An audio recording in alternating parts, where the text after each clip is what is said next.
बिस्मिल्लाहिर्रहमानिर्रहीम। आज के लेक्चर में हम डिस्कस करेंगे कि एक नई डेटाबेस जो है वो कैसे बनाएंगे और डेटाबेस के जो बेसिक ऑब्जेक्ट्स हैं, टेबल है, फॉर्म है, क्यूरीज है, उनके रिलेटेड भी हम डिस्कस करेंगे। तो सबसे पहले मैं यहाँ पे माइक्रोसॉफ्ट एक्सेस खोलता हूँ।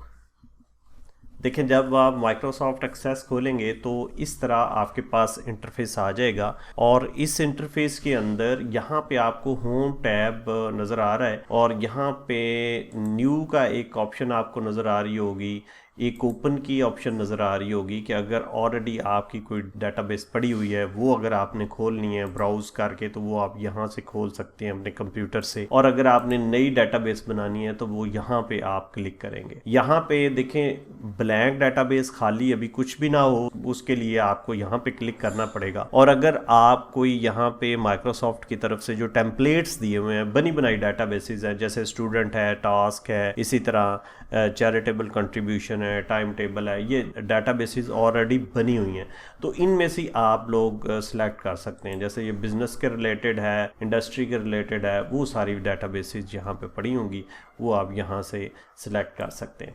तो हमारे केस के अंदर हम एक ब्लैंक डेटाबेस जो है वो क्रिएट करने जा रहे हैं, और उस ब्लैंक डेटाबेस को कैसे क्रिएट करना है वो यहाँ पे आप क्लिक करेंगे।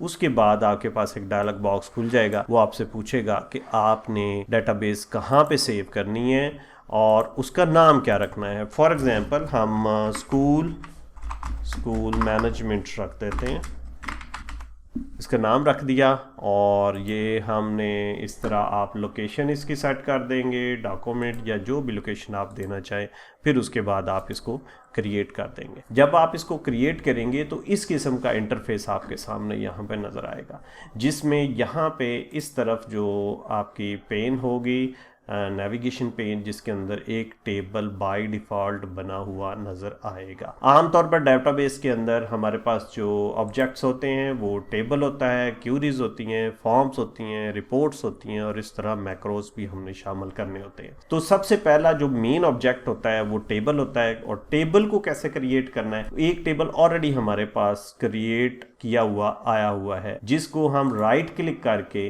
डिज़ाइन व्यू, और उस टेबल का नाम आप पूछ रहे हैं। अब फर्ज करें स्टूडेंट्स का रिकॉर्ड है स्कूल मैनेजमेंट में, तो स्टूडेंट का हमने एक टेबल क्रिएट कर दिया। अब ये टेबल क्रिएशन मोड आ गया, जिसके अंदर हमारे पास फील्ड नेम है और यहाँ डाटा टाइप है।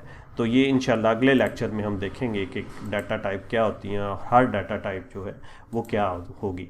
तो टेबल डिज़ाइन करते हुए इसी तरह आपने फील्ड नेम देना है, जैसे स्टूडेंट नेम है, उसकी डाटा टाइप देनी है, और स्टूडेंट लोकेशन है या स्टूडेंट फ़ोन नंबर है, वो उसी तरह आप डाटा टाइप देते जाएंगे और लोकेशन देते जाएंगे, तो ये टेबल जो है वो क्रिएट हो जाएगा। जब आप इसको बंद करेंगे वो कहेगा सेव करना है, तो हमने सेव इसको कर दिया। अब जब हम इस टेबल को खोलना चाहेंगे तो हमें डबल क्लिक करेंगे तो हम डाटा शीट व्यू में आ गए, यानी दो व्यू, एक डिज़ाइन व्यू हो गया हमारा, फिर राइट क्लिक किया, और एक हमारा जो है वो डाटा शीट व्यू होगा। यहाँ पे ज़रा देखें व्यू के अंदर डाटा शीट व्यू, ये यहाँ पे। तो ये थी आज की डिस्कशन, जिसके अंदर हमने देखा कि एक नई डेटाबेस कैसे क्रिएट करनी है, और उस डेटाबेस के अंदर जो ऑब्जेक्ट्स हैं उनमें टेबल ऑब्जेक्ट जो बाय डिफ़ॉल्ट एक टेबल आया हुआ है उसको हमने डिस्कस किया।